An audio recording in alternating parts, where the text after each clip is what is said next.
everyone, Jane Applegath here, founder of the Epic Vision Zone Conversations That Inspire. Each show, we offer you an inspiring person or message to bring you closer to your big dream so that you can live your epic life now. Thank you for being here. And if you're listening to the audio version, be sure to follow the episode on your favorite app. And if watching on YouTube, go ahead and subscribe so you never miss an episode. Diana Hardy said, "It only takes one voice at the right pitch to start an avalanche." Dr. Doreen Downing is a psychologist and an expert on how to overcome public speaking. Her passion is helping people find their voice by tapping into their authentic strengths so that they can overcome anxiety, be confident, and speak without fear. Having once suffered from stage fright and conquering it, she discovered being connected to your authentic self is the key to relaxed and confident speaking.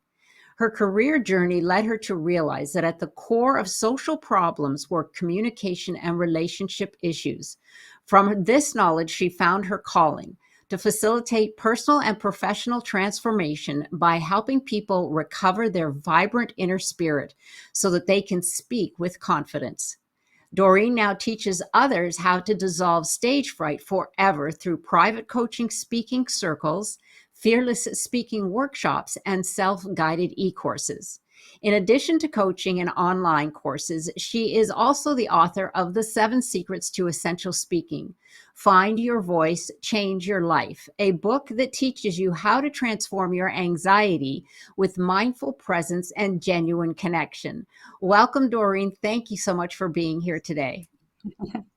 Thank you. I was listening to you and I went, yeah, that's true. You can transform your anxiety into a more natural presence. So thank you for the introduction.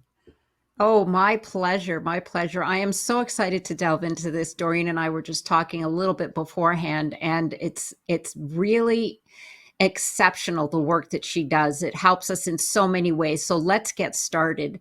What inspired you, Doreen, to do the work that you do today? I would say that has many angles. I could, I just have to trust that what I need to say today will come out, because I would say that as a psychologist, I've always been interested in the deeper nature that's within, the potential that can get activated or doesn't get activated. And, with the PhD in psychology, I learned a lot about how people are, human behavior, and how we get into structures and behaviors that might have originated when we were really young. And then we carry that through life. And so that I would say that that's my first inspiration, is what's inside of us that's so brilliant. And I think that early on in my training, it was like, what's wrong? But I have to tell you, I've always been way more fascinated by what's brilliant about what's inside of people. What Mm. makes them alive and what makes them happy and what makes them, the most potential that they can activate or manifest in the world. So I would say that's my answer to that question, is that I just the curiosity and the love of what is naturally human nature. Mm, beautiful. I love that you said it's not what's wrong with individuals, because we are our own worst critics, right? And we always think, what's wrong with me?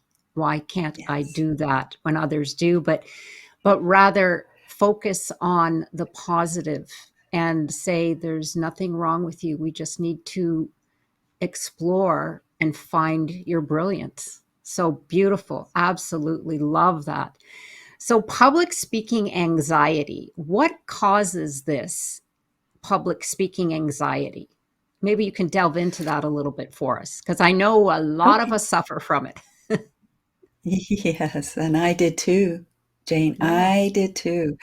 And this goes along partly with your first question around what drew me to this was my own stage fright, my own suffering.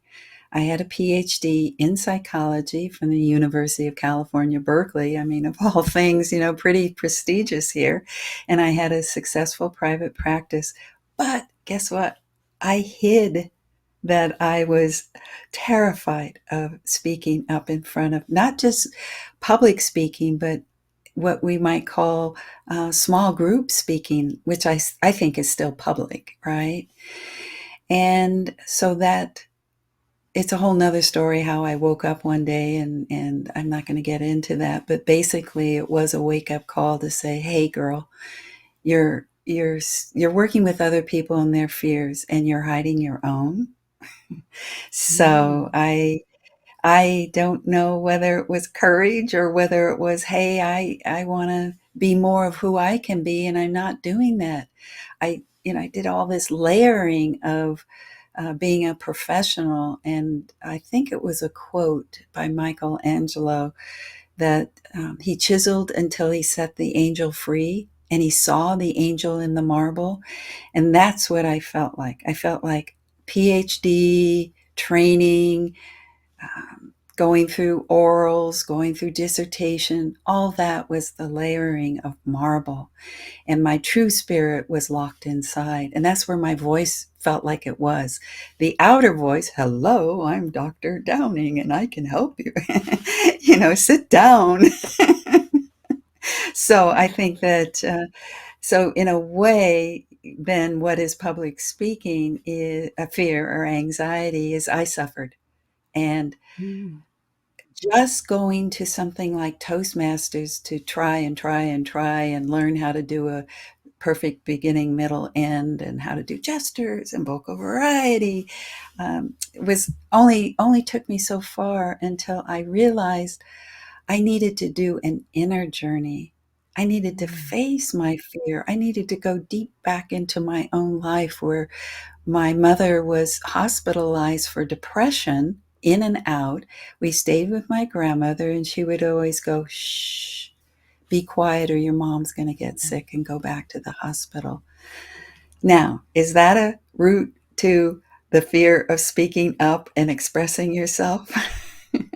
So Wow. that, and I have techniques that I work with people who, and I have lots of stories about early trauma or um, just in ways in which they didn't get seen and heard properly so that they could flourish early in life. So, yeah, my approach is first find out as much as you can about the root. And if somebody has had a really sweet, wonderful, no problem, no dysfunction family, there's still challenges because you've heard my podcast where I interview people who have challenged finding their voice.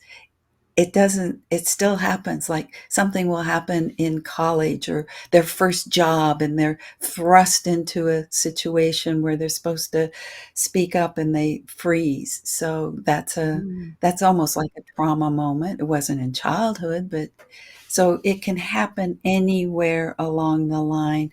And I think, just to go back to what is anxiety, I think it's a disruption of our system, and it takes us to a place where we don't want to ever go back. So we'll do anything to avoid it, like refuse to go to a party because you're going to be asked to give a toast, or Right. show up at a meeting or something where you have to give a report. So yeah, it's good old fashioned anxiety, and it can be helped.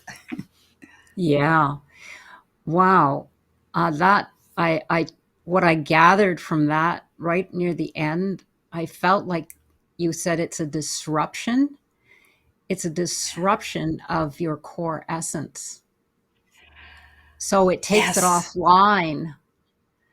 And Hmm. when it takes it offline, you're in that fight or flight because you've Hmm. disrupted the connection. And absolutely, I could see that. Yes, because I've had anxiety like that where I was in front of individuals making a speech and it wasn't a big crowd. And all of a sudden I was just like I couldn't speak. I was like Yeah. blubbering and like you Yeah. said, where it came from, I have no idea, but thank Uh-huh. goodness I had my assistant there, so she kind of filled in till I got myself back together. But I think it's happened Uh-huh. to all of us at some point in our lives.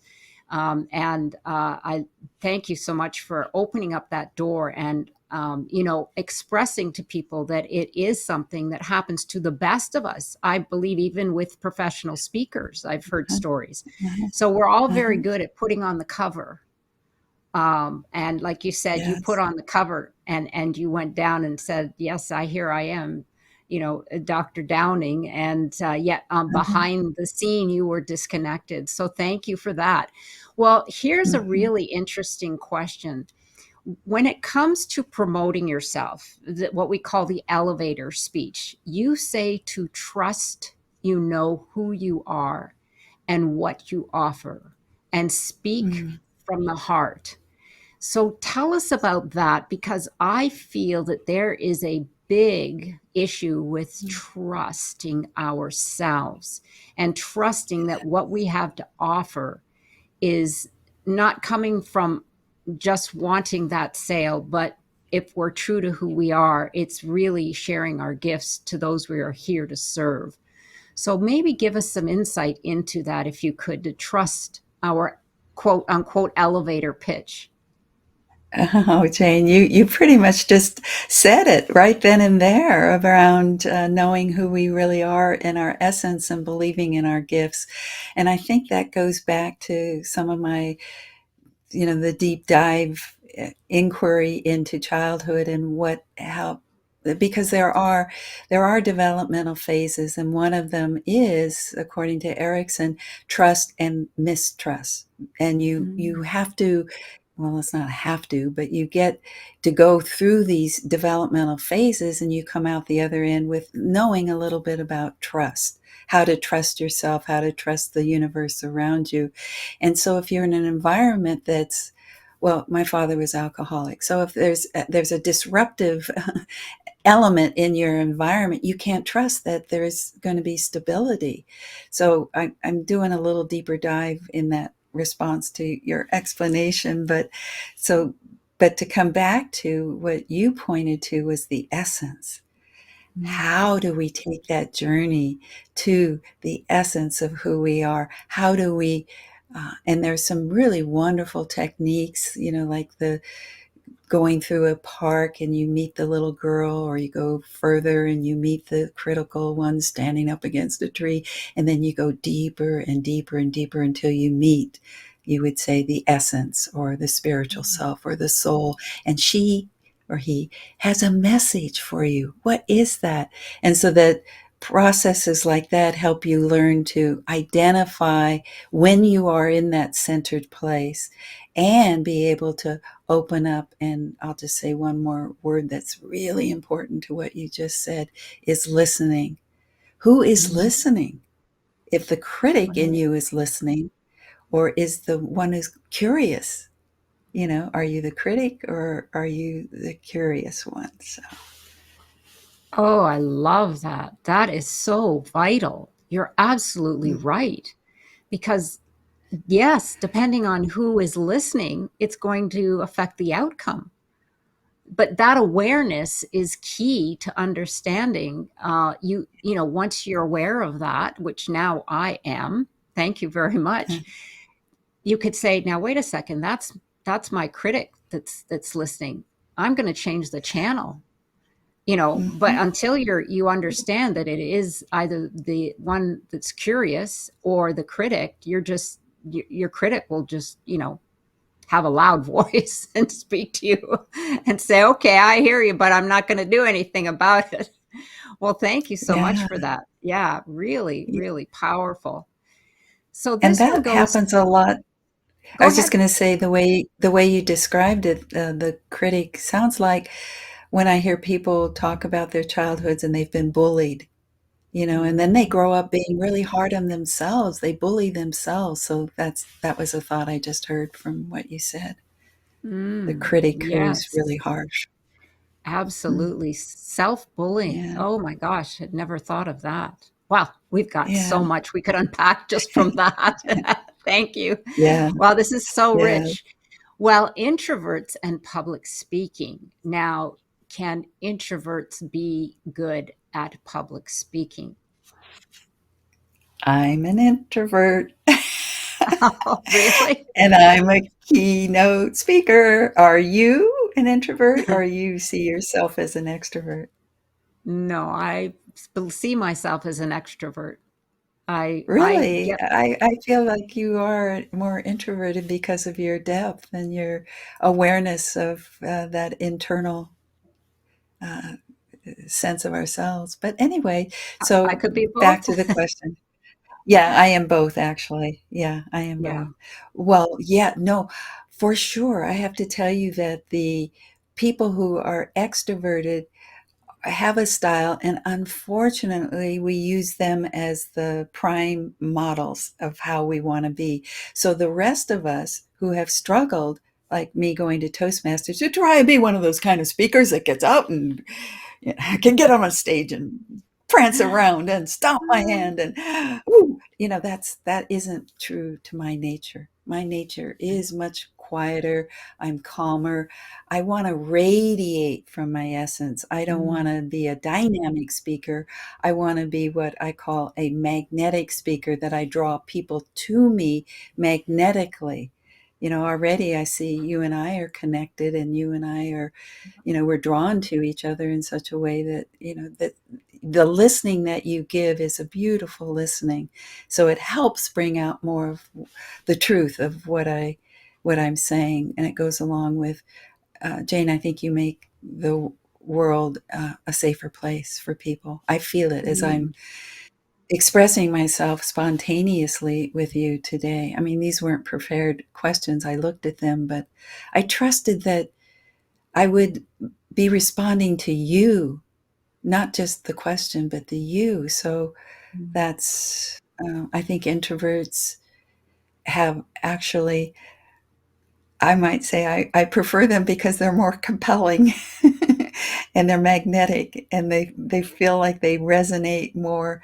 I love vulnerability more than I mm. do a kind of strength that feels like, Right, okay, um, I'm going to do it anyway. It's more like, I'm going to do it anyway. A different tone. You could feel right. the two different tones I just mimicked. Yes, thank you. Well, my interpretation of introvert and extrovert may be a little skewed then, because I'm often very friendly with people. I will go up to strangers and say something Mhm. that I see an introvert as someone who would never do that. So I just Mhm. from your description though, yes, I would agree. Then I would be more of an introvert in the sense that yes, I'm not, don't get up there and rah rah sis boom bah, but I love what you said that you want to be magnetic because that's drawing Mhm. people to you. And what that is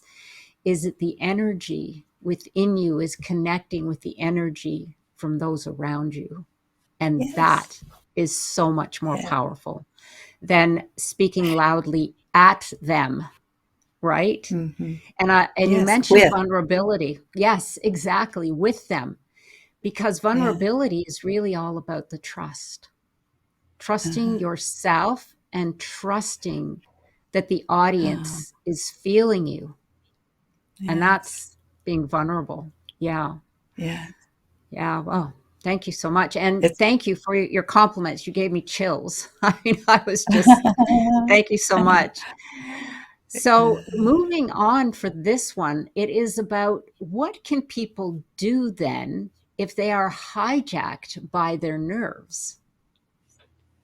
That's exactly the word that I hear so often from clients that start working with me, is that's the experience, is being hijacked, and then they feel overwhelmed and they can't function because it's just like an attack, an assault, which is true in a way. Panic is like an assault on your being, and you said it earlier about a disconnect from the essence of who you are. Yeah, a lot of people just disassociate, get out of the body. So you ask how. I have many frames. There's several that I love. There's face, there's embrace, and replace. So face, embrace, and replace, and that's from Somewhere along the line in my journey, I came across that, and I can't uh, give credit to the person I heard it from. I think it was Billy Atwell. I was on his podcast a long time ago, and he's had a Fear Not, I think was his original podcast. But what about that whole idea of learning to face? And then I've got techniques. I showed you one earlier about how to face. And then there's the whole idea and its embrace, which is acceptance and kind of holding the part of you that feels like really, when we're young and we're scared, and doesn't a hug or being held help us settle our nervous systems? So it's self-soothing. And then face means, okay, let's just face it. What's going on? And so that's one system that I have as an overarching way to move step by step easily, learning how to do each step. Each step is like, what does replace really mean? Well, what does that mean for the person? And then there's a whole learning journey of what we talked earlier about, how to reach the essence and the true voice within.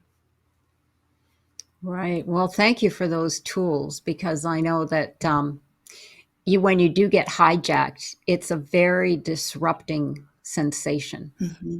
and Oh, it yes. it usually hits you like a truck. You're not Yes. expecting it, and you're just blown away. And then it's terrible because you feel like you have no control. But you're right. That's We have true. to. You Yeah. don't. There is Yeah. truth in that, and that's why, I know there's two ways to deal with it. One is to at least put yourself in enough kind of training that before you go there, I mean, isn't that what any athlete does Hmm. before they run the race? They've done a lot of training.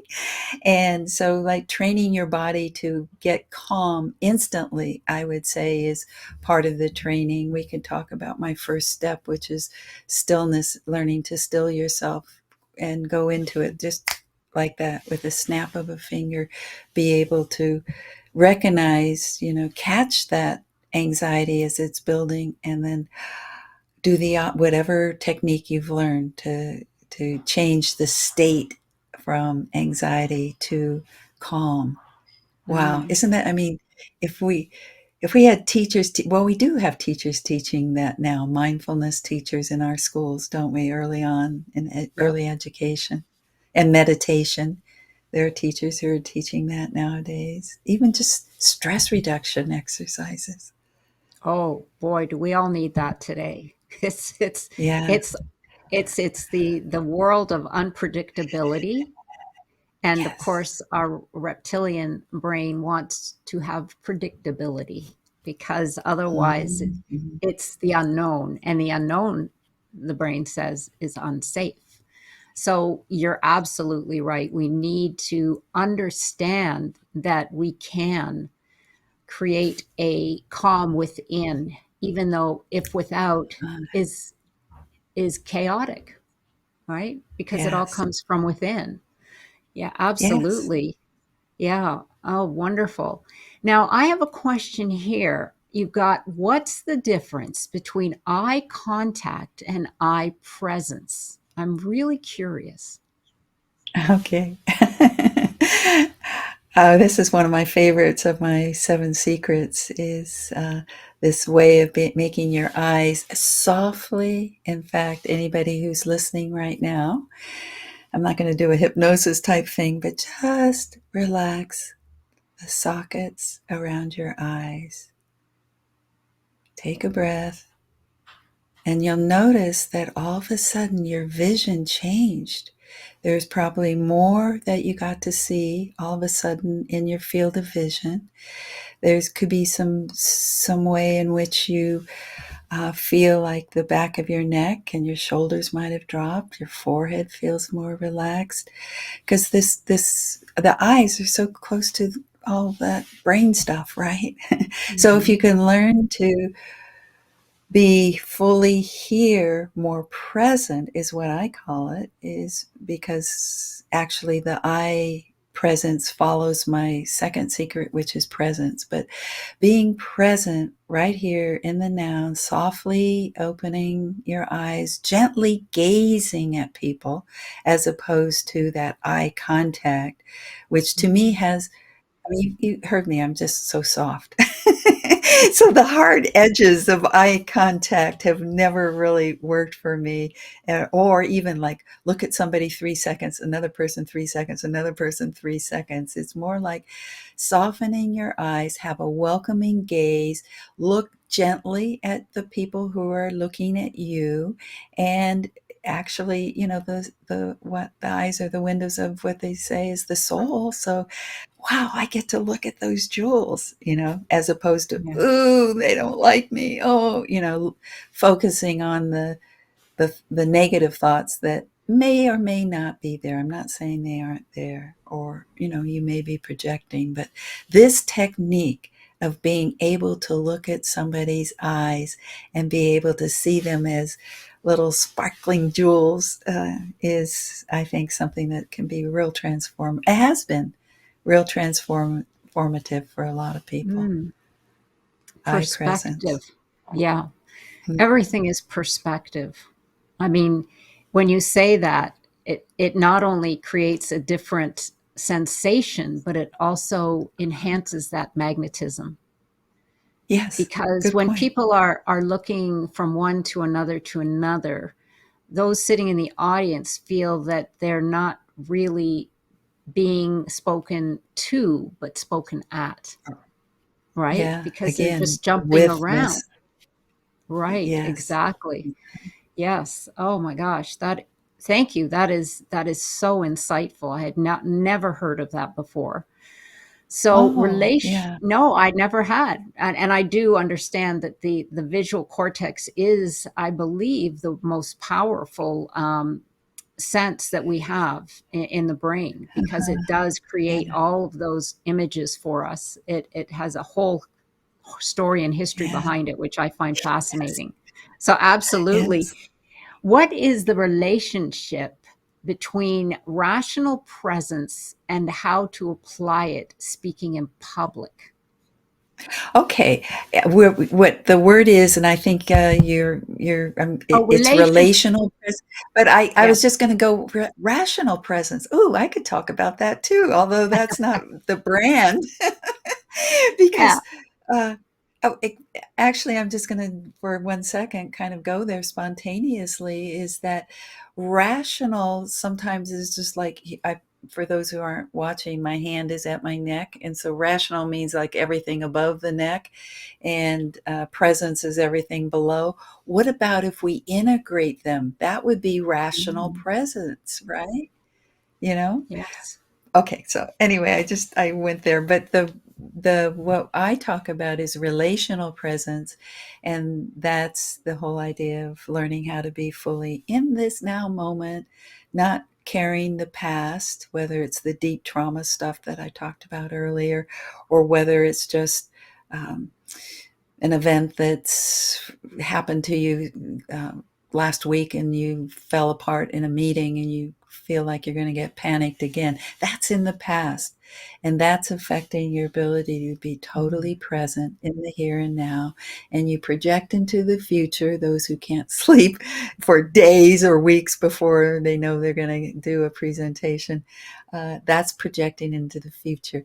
How to come back to the now, and that's presence. And then when you learn how to do that with everything in your life, then when you're speaking, you begin to be present and in relation with the listener. mm, Kind of like I feel that you and I are just really like tuning into each other and opening up to the now moment. I just feel like we both are dropping everything and just being together. mm, And that is to me a quality of relational presence. And then how that helps with anxiety is because this is just so much more delicious. It mm, is so much more empowering, and it's so much more the real you. your voice has a different resonance when you're in your own presence, your own essence, and it radiates, from a deeper, more impactful way, I would say. And Mhm. then you're like, you're the messenger. So if you take your message and you gently, with your soft gaze, deliver it to one person at a time in your audience, it's like that's presence delivering it to somebody else's presence. Mm, absolutely. That was beautiful. Your Uh, presence delivering to another person's presence. yeah. Yeah. We keep that in mind, and our anxiety should calm down, really, Yes. when we put it in those Absolutely. terms. Yes. Yeah. Now, you may have already answered this question, but why can't people control their anxiety when they must speak in public? Yeah, that goes back to what is the cause, the underlying cause. And if it Mm, hasn't been treated, I feel like it's gonna be like a little munchkin back there ready to pop up. So, yes, I've worked with people who feel like they, for the most part, have overcome the anxiety, but they still have the fear that, oh, it's going to show up anytime. I'd like to go the full run all the way to, oh, if it comes up, I know what to do. And that the skill or the ability to go into centered presence is always there so that they can call upon it should those little niggly fears start to arise, so they can catch it, check it, and change it right then and there. mm, Um, why does it feel like you can't control it? Well, obviously because you can't. When that nervous system gets, the word you used earlier, hijacked, it's like you really are like with the loop of the cane being dragged around. And so it's learning how to stop, breathe, look in that soft way, and listen. That's a whole nother lesson I talk about, is learning how to be the biggest listener in the room. mm. So I think it's just Ye- those knowing what to do when it happens Yes. is is the key. And not so much that, oh, it can never happen, because you never know. You never know. Yeah. That's the thing, is it you don't know. And that's why it's called hijack, because it just pops up. I mean, Yes. I say that from Mhm. experience, because you just be Mhm. perfectly fine. And then for whatever reason, boom, it's there. And when you Um, were speaking, what I thought of was you're offline. It's almost like oh, your computer is, uh-huh. where we have all these interconnections within us and all these neurons that make, that have neural pathways. And I just thought of, wow, when you get like that, you've been not just hijacked, but you're offline. It's almost Yes. like you've been Excellent. unplugged, Oh, right? yes, yes, yes, yes. In fact, Yeah. that's one of the analogies I use, is plugging into, when I used to do my in-person trainings, soon back to do that, but we will see, is you take, in order to have that connection, which is another one of my secrets, you actually look at the person softly gazing, and you see through their eyes their essence, and you actually plug into, and that's where the energy, Mm, right? The electrical right. energy. Current. And then one of people say, yeah, but what about all the people around in this section? I said, when one person feels the electrical charge, it radiates out all in that section of whoever you've done that with. Absolutely. And as having those tools, as you know, because you're the expert in that area, that is so vital to have in your back pocket when you do Yeah, become unplugged, right? It's having yeah, those tools, yes, like you said. Yeah, yeah, absolutely. yeah, So you know how to get back in. So right. engaging Breath is the listen. first one, Oh, okay, right? go ahead. Yeah, breath is the Right. first Isn't one. isn't breath the easiest? I mean, we always Yes. have that, Yeah. and we know physiologically that that's It's a soothing medicine that we have right at our disposal. And it's not just a, kind of No. that kind of hiccup breath. It's got to be slow. And I like to say easy and deep, full breath. Mm. Ah, even when I just said that, my body kind of responded. So you train your body to respond to something like I just said. Slow, easy, deep, full. Ah. Mm. Yes, absolutely. Now we're all going to go to sleep. No, I'm Yeah, just that's what kidding. people say. Sometimes they have that effect on people, but Yeah. I'd rather be that than kind of be one of those superchargers that's, because I think this charging that you and I are doing is of a deeper nature, and that's what I want people to wake up to, is the Mm, deeper nature. absolutely. Well, I'm 100% with you, Doreen. So I know. now, looking on the other side, how can someone engage their listeners? Now, we did cover the eye contact, and maybe we've touched on most of the things that we can do to engage the listener. So you let me know if we've already answered that question. Well, I would go back to definitely eye presence, softly, gently, because it's more of a welcoming. Even what you're doing right now, the gentle smile goes along with saying hello, hello out there. It's just like, ooh, they want to. You become the magnet. And then the second thing is to look through their eyes and see their essence. Mm, But you have to believe that there's an essence inside of everyone. And right. then the one that we haven't talked about, which is more about listening, is help them feel like, and how do you do that? It's a whole technique, but listen to them and have them feel like they're being listened to, not just being talked at. It's a very subtle technique, but basically, how to say it maybe more in a way that people might understand it is pay attention to your listener so they feel seen and heard. Mm, And yes, it's not just about absolutely. your words. And it's Hmm. one person. It's just one. And so if it's just one person, that's another trick to get over anxiety is, hey, we're just having a conversation. Oh, here's another person. I'm just having another conversation. Yeah, it's about that connection. Absolutely. Yes. Like in your bio, you hit on something really significant, saying that a lot of the issues come from a lack of communication and Hmm. understanding. And oh my gosh, is that ever huge in today's world, especially with the social media and the internet? We are becoming creatures of uncommunicated individuals because we just don't know how to communicate with each other anymore. So Yeah. that's a whole nother podcast. Let's put it Yes, that's that all. way. Really, Yes. for sure. So I'm really excited about your book. Tell us about the 7 secrets to fearless speaking. We've mentioned almost all of them. Be Okay. still, be present, be attuned, be aware, be positive, be connected, and be yourself.